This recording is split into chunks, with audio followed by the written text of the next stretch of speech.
Hello, Professor. For this project, I'm choosing to work on this dataset called concrete dataset, where I'll be predicting the concrete strength. So these are the libraries. So these are the libraries I've used, and I got this dataset from UCI Machine Learning repository. So I'm first loading the dataset CSV file into the data frame, and about my dataset, concrete is the most important material in civil engineering, and its compressive strength is a highly nonlinear function of its age and ingredients. These ingredients include cement, blast furnace slag, fly ash, water, superplasticizer, coarse aggregate, and fine aggregate. Let's take a look at our dataset first. So this is how my dataset looks like. And this is what I'll be predicting, the concrete compressive strength in megapascals. So let's just look at the dimensions of our dataset. As we see, we have 1030 rows and 9 variables, not 9 columns. So I'll just rename these columns for a better understanding. So these columns, yeah, I'll be renaming them. So these are my attributes. We have these attributes: cement. The values are kg in a meter cube mixture. So in a 1 meter cube mixture, we have values of cement, blast furnace slag, fly ash, water, superplasticizer, coarse aggregate, fine aggregate. And we also have like how long the cement is kept aside after water is added into it. So what is cement? Cement is a binder chemical substance used for construction that sets, hardens, and adheres to other materials to bind them together. And blast furnace is also a component which is used to for high improved durability, resilience, and lighter color. Fly ash is a component that is used to produce dense concrete with a smoother surface. And water is a key ingredient, which when mixed with cement forms a paste that binds the aggregate together. Water is also the main reason behind the hardening of the concrete through a process called hydration. Superplasticizers, also known as high-range water reducers or additives, used in making high-strength concrete. Plasticizers are chemical compounds that enable the production of concrete with approximately 15% less water. Superplasticizers allow reduction in water content by almost 30% or more.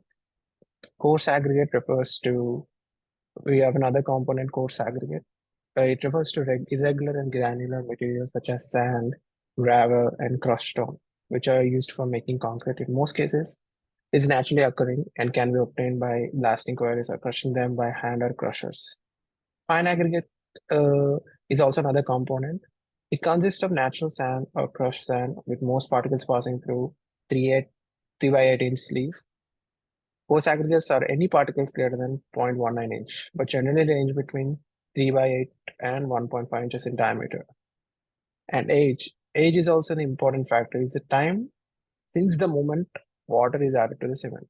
And the age of concrete comprehensively reflects the physical properties of the concrete when curing under standard condition. And finally, our response variable is concrete compressive strength. It's in megapascals. Compressive strength can be defined as the capacity of a concrete to withstand loads before failure. Concrete compressive strengths can vary from to 2500 psi, that is 17 megapascals, for residual concretes to 4000 psi, 28 megapascals, and higher in commercial structures. Some applications use higher strengths greater than 10,000 psi, 70 megapixels. These are used for like bridges, etc. Let's just take a look at our data set, structure of our data set.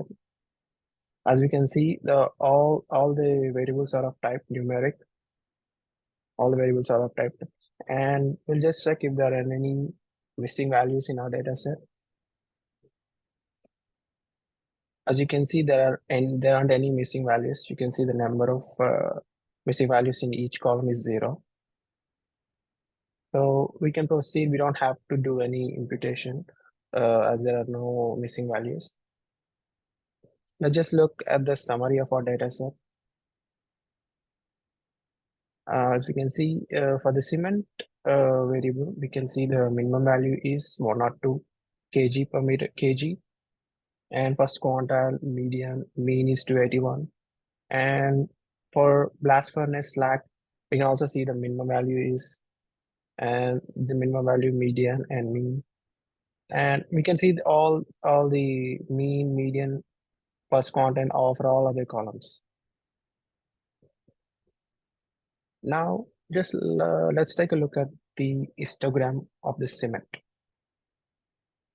So for this, I'm using Plotly for interactive graphs. Here I'm taking data frame DF concrete. I'm mapping make. Uh, I'm I'm trying to find out the histogram of cement. So I'm also calculating the density curve.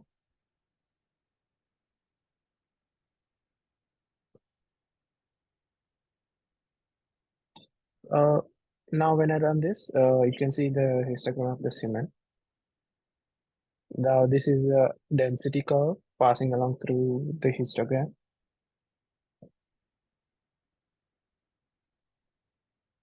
Similarly, I also want to do an histogram of blast furnace slag.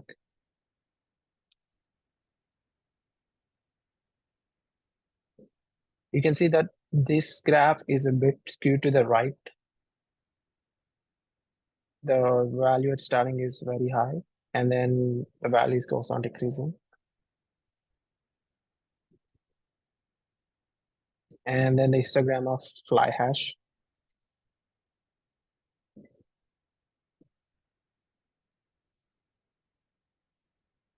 It's similar to the above graph as well. You can see the values are a bit skewed to the right. And histogram of water.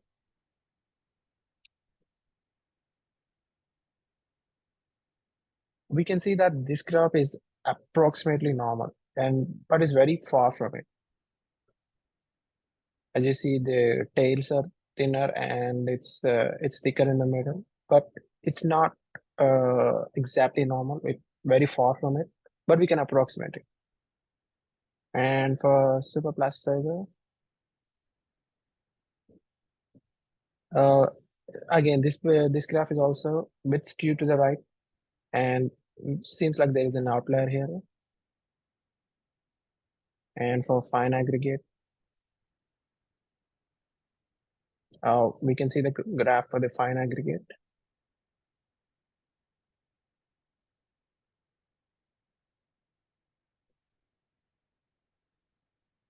And for the coarse aggregate,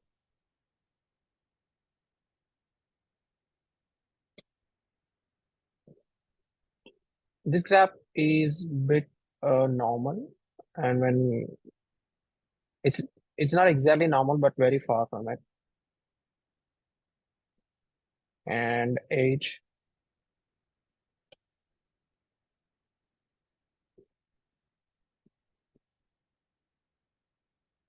now let's just look at the histogram of our response variable, which is concrete compressive strength.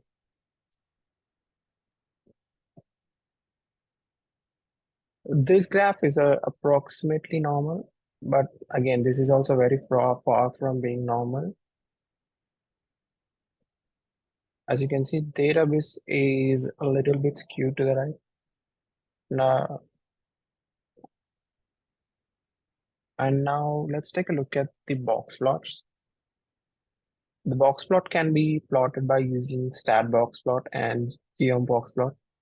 Here I can also specify the error bar color, box color, transparency of the color, border color, outlier color.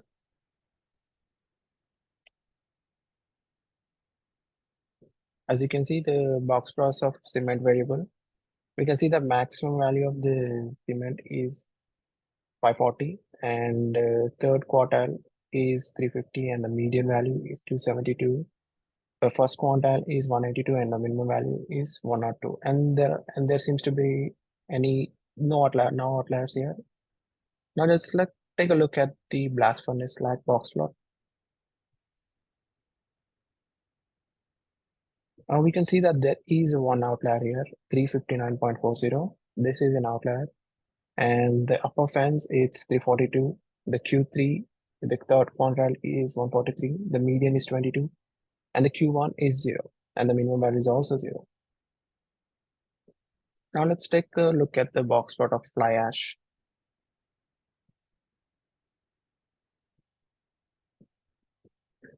We can see the maximum value is 200.1. Q3 is 118.30 and minimum is 0. There seems to be no outliers here. Now let's take a look at the box plot of fly ash. Again, there are in this plot also there are no outliers. We can see the maximum value is 200.10, 11.30 is the Q3, and the median is 0. Again, for the box plot of water, and in this box plot, we can see there are two outliers, 247 and 236. And the upper fence, the maximum value is 247. The upper fence, it's 228. Q3, it's 192. Median is 185. And Q1, 164.90. And there's also three outliers to 121.80. The minimum outlier, 121.80. So there are three outliers here. And for the box plot of fine aggregate, there doesn't seem to be any outliers here.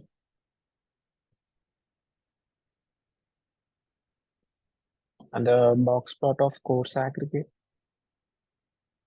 there seems to be one outlier here, which is 992.60.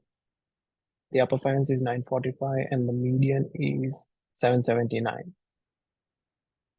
Let's take a look at the box plot of the age. So age does have 1, 2, 3, 4. It has 4 outliers. The max is 365, 360, 270, and 180. The median is 28, Q3 is 56, Q1 7, and the minimum value is 1. Now let's take a look at the correlation between the variables. I'm plotting the correlation plot. I'm using heat map library for better visualization and interaction. Now we can look at the correlation heat map between each variable. Now, when I look at the correlation between concrete compressive strength and all other variables, you can see that the correlation between fine aggregate and concrete compressive strength is minus 0.16, means it inversely proportional. And blast furnace lag and concrete compressive strength is 0.13. And with water, the correlation is minus 0.28. And with age, we can see that the correlation is 0.3288. And with cement, we can see it has a maximum correlation with the concrete compressive strength. As you can see, the correlation is 0.49 and all other correlations are 0.36 minus point. So the variable cement has the highest correlation with the concrete compressive strength.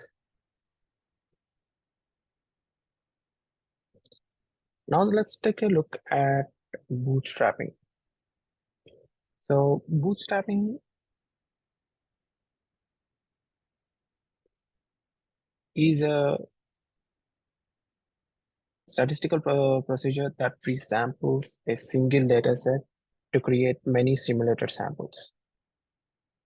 Here I'm taking bootstrap sampling of cement variable.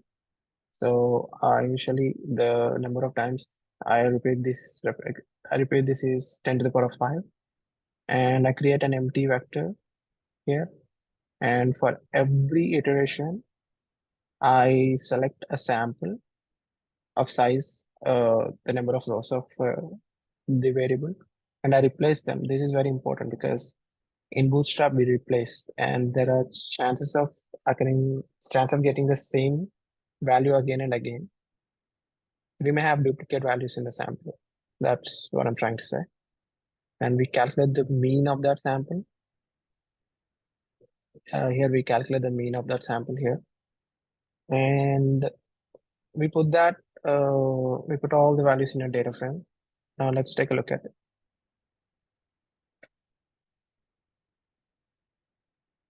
The mean of this concrete cement is 281.167. This is a true mean. This is the actual mean of these values. Now let's take a look at the data frame of this.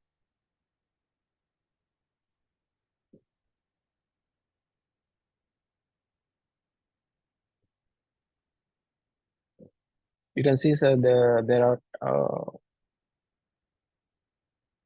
10 to the power of 5 iterations, for which for each sample we take the sampling mean, sampling statistic, that is the mean here. So there are 10,000 of them, and we take the mean of all these means. This is the bootstrap sampling mean. This is 281.14, and this is almost equal to 281.16. The difference is, we can also calculate the difference between the true mean and bootstrap sampling mean here. As you can see, the difference is very low. For this is 0.002. Now let's plot the bootstrap distribution. And here I am also plotting the vertical line, which is the true mean, which is the bootstrap estimate, sorry. And again, the true mean here.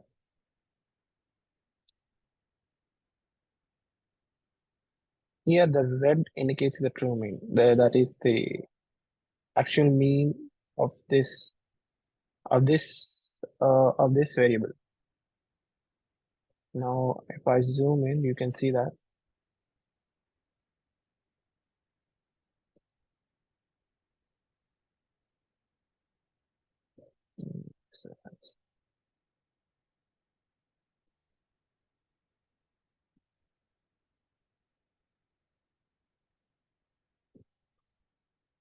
as you can see that the green one is a bootstrap estimate, and the red one is a true mean. You can see that they're almost close to each other. You can see that they're almost close to each other. So that is how bootstrapping works. So we take a sample from the population, and then we resample from the sample for here 10 to the power of 5 times, and then we calculate the mean every single time, and then the mean of all those means we calculated. And if we plot it into a histogram, this is how it looks like. Now let's take a look at calculating confidence intervals.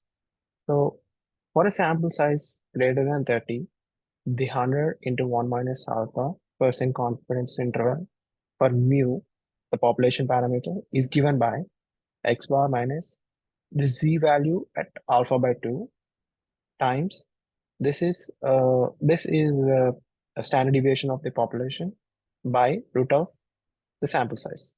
This is the confidence interval for mu. The sample size less than 30, and when the population standard deviation is not known, we plug in the sample standard deviation for in the place of population standard deviation, and use a t critical value instead of using a z critical value. The distribution of the t distribution is very similar to normal distribution when n greater than 30. Here I'm calculating the 95% confidence interval. So I'm taking the length of this variable, concrete cement, and the mean of this cement. And if I'm removing there are any null values. So we don't have any null values.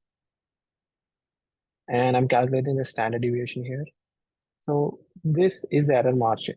This term is a error margin here. This qt A QT is calculates the P of T greater than 2. P of T greater than T alpha by 2 equals to 1 minus alpha by 2. This calculates that.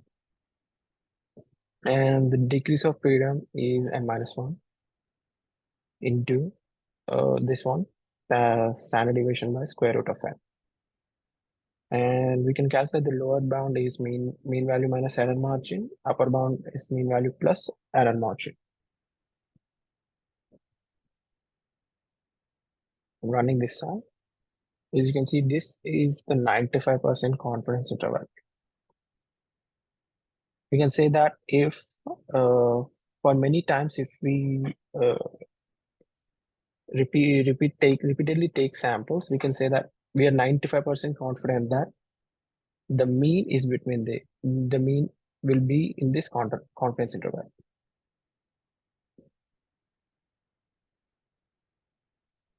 Now let's do some hypothesis testing. For now, we're doing one sample hypothesis test, one sample t-test, two-tailed. Let's just say we want to test an hypothesis that true mean of cement values is 260 with a significance level of 0.05.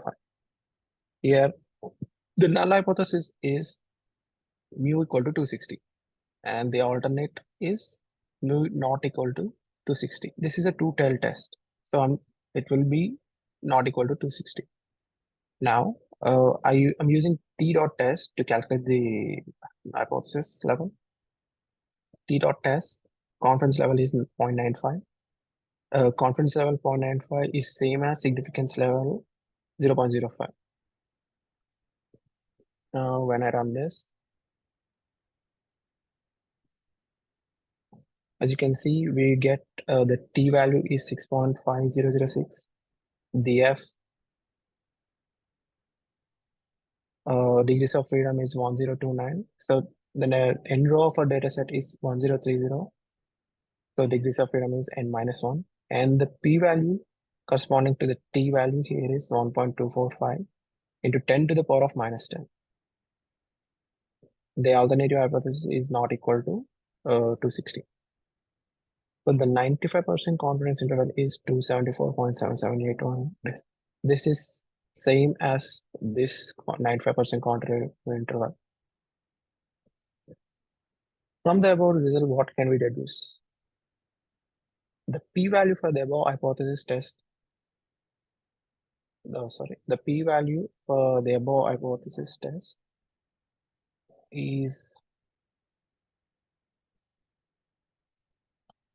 less than 0.5.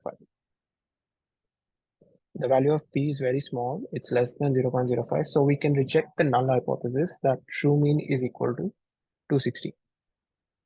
And the t-value for the above test is 6.5006, which is greater than 1.96627. So this is the rejection region. So if the values are less than minus 1.96227 and the t-values are greater than 1.96627, that is the rejection region.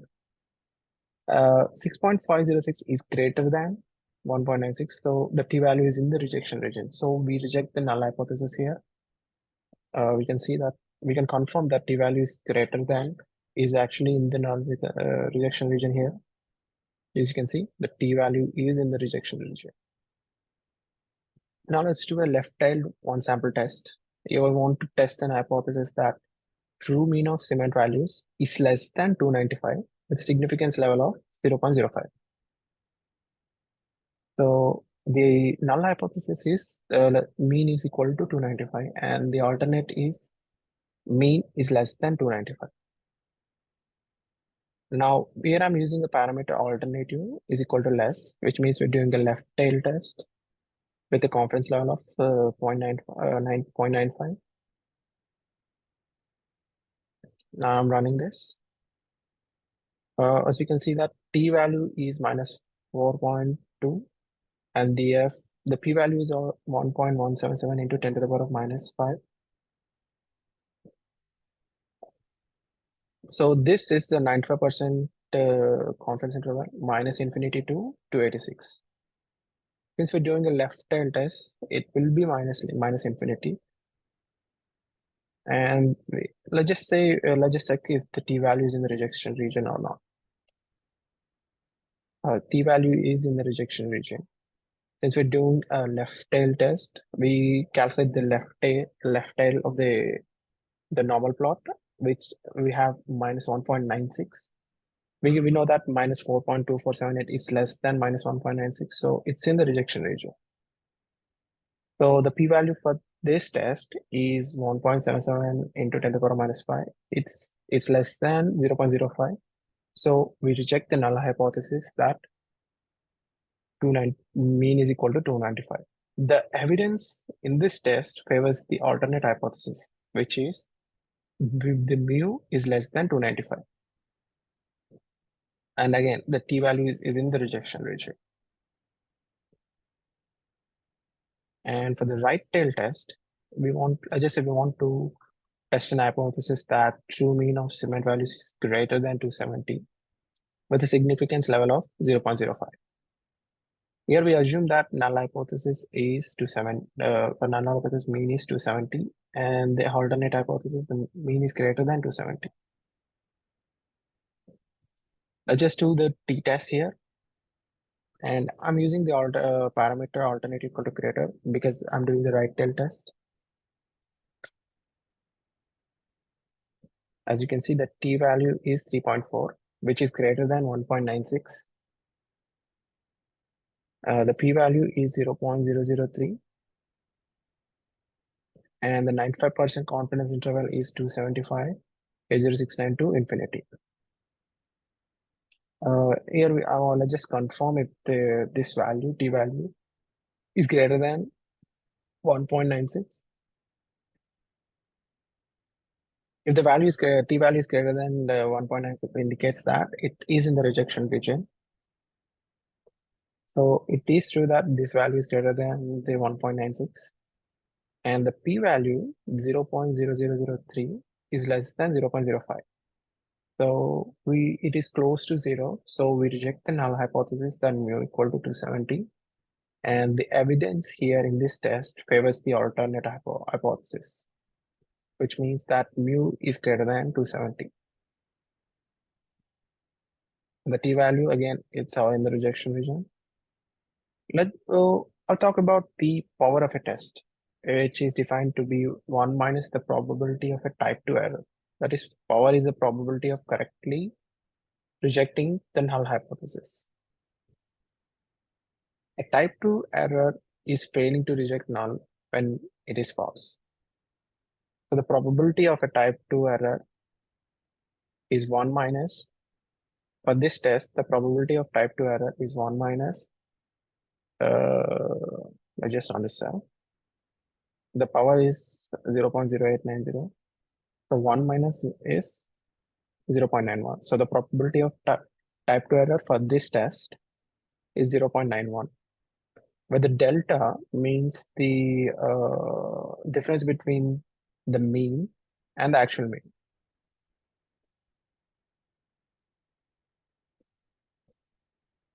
And I'm doing the Wilcox rank-based test to take the data. It basically takes the data and sort it from smallest to largest, replacing the actual measurements with their ranks. So what in this case, we lose the problem with the outliers. Just do the Wilcox test. This is the Wilcox rank test with continuity correction. The v-value is 530965, p-value less than 2.2 into 10 to the power of minus 16. The p-value is very close to 0 here. This Wilcox test is sensitive to outliers because we are actually using ranks, not the actual values here. Now we'll do the multiple linear regression. Here I'm trying to calculate the concrete compressive strength, and I'm using all other variables, and my data set is TF concrete. I'll just run this. As we can see that coefficients These are the coefficients of the linear regression equation. This is the intercept, and these are the values.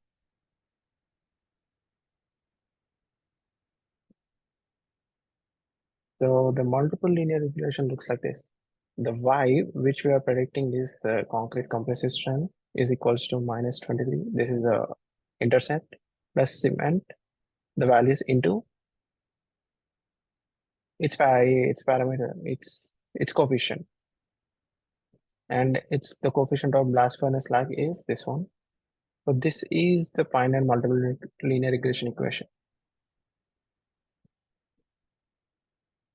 And let's just look at the summary of the linear regression. As we can see that the cement variable, its t-value is 14.113, and its p-value is 2 into 10 to the power of minus 16. And this means that cement is this variable is very statistically significant with the concrete compressive strength. And all these three-star variables with 3 stars right next to them, they are very significant. 2 stars, it's less significant than the above. And no stars, we can see that significant course when it's 0 point, the p-value is 0.1. This means that it's not that much statistically significant with each other. We can see that these columns, cement, blast furnace slag, fly ash, water, and age, are highly correlated or statistically significant variables with concrete compressive strength.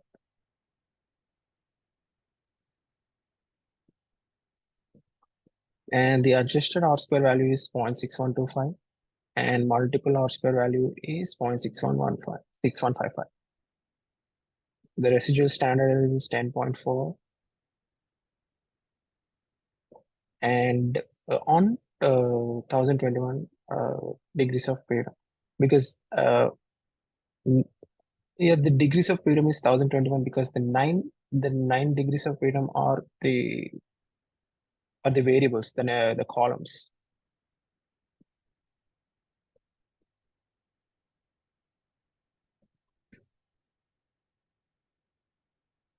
Now let's using this linear model, let's just predict our values. Now let's just calculate the mean squared error of the predicted value and the actual value. So the mean squared error value is 107.1972. Now let's calculate the confidence interval for this linear model. This is the confidence interval. And the ANOVA.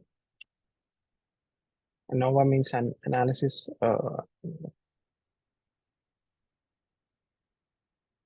of variance. Now let's just take a look at the histogram of residuals. So this is the histogram of residuals. We can see that this graph is slightly normal, but not exactly normal. We can approximate this one as a normal. So the residual plots can be used to assess the quality of the regression. You can examine the underlying statistical assumptions about residual models such as constant variance, independence of variables, and normality of the distribution. For these assumptions to hold true for a particular regression model, the residuals would have to be normally distributed around 0. The histogram of residual can be used to check whether the variance is normally distributed. A symmetric bell-shaped histogram, which is evenly distributed around 0, indicates that normality assumption is likely to be true. If the histogram indicates that random error is not normally distributed, it suggests that model's underlying assumptions may have been violated. So in our case, we can approximate that this distribution is normal. So the error terms are normally distributed. And now let's take a look at the quantile plot, also known as the QQ plot. So this is the quantile plot. As you can see, I can hover over it, the values of the sample values. I'm taking the QQ plot of this concrete compressive strength. So basically, QQ plot is a technique for determining if two datasets come from populations with a common distribution. It is created by plotting two sets of quantiles against one another. If both sets of quantiles come from same distribution, then you should see the points forming a line that's roughly straight. These points from here to here, they are straight and then they go over the line. So a 45-degree reference line is also plotted. This one is 45-degree line. If the two sets come from a population with same distribution, all these points must fall on this line, along the reference line. The greater the departure from this reference line, the greater the evidence for conclusion that two datasets have come from populations with different distributions. And let's just take a look at the plot of regression line for the cement variable. So on my y-axis, we have concrete compressive strength, and on my x-axis, we have cement. So this is a regression line for this scatter plot here.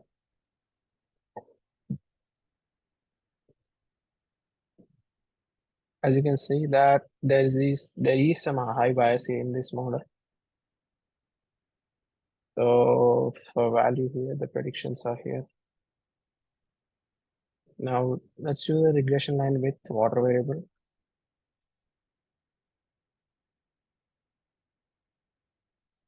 In this case, we can assume that as the quantity of cement is increasing, we can see the concrete compressive strength is also increasing. And in this case, as the amount of water is added to the mixture increases, we can see the concrete compressive strength decreasing. So negative correlation and high positive correlation here.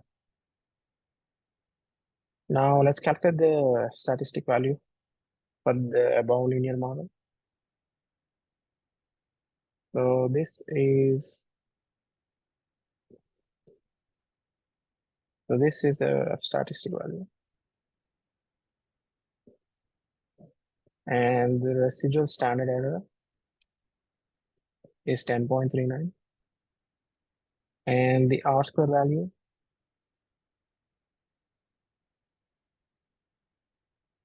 is 0.61.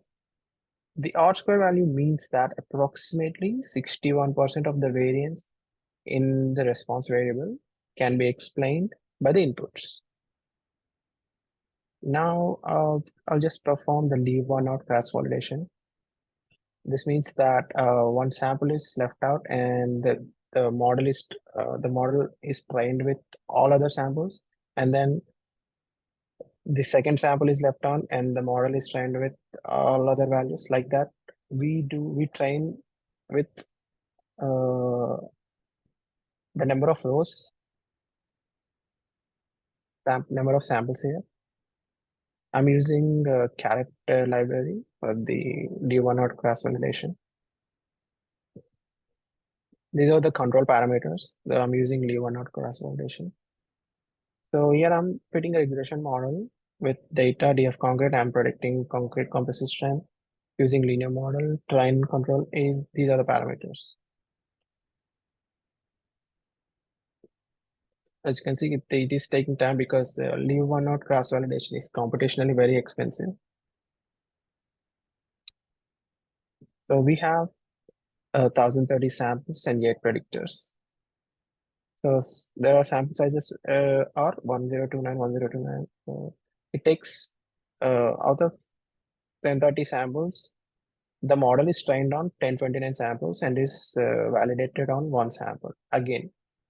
And another sample with another value is taken, and again the experiment is repeated, and the experiment is repeated for all. So the resampling results, we can see that the root mean square error is 10.4, and the R square error is 0.60, and the mean absolute error is 8.2. Let's just take a look at the summary of a model.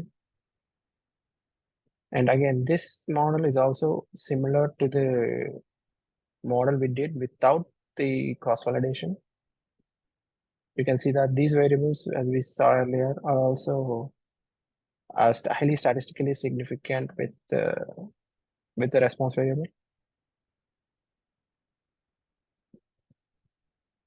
The residual standard error is 10.4 on 1021 degrees of freedom, and the 9 degrees of freedom are the number of columns lost. The p-value is less than 0.05, so this statistic is significant.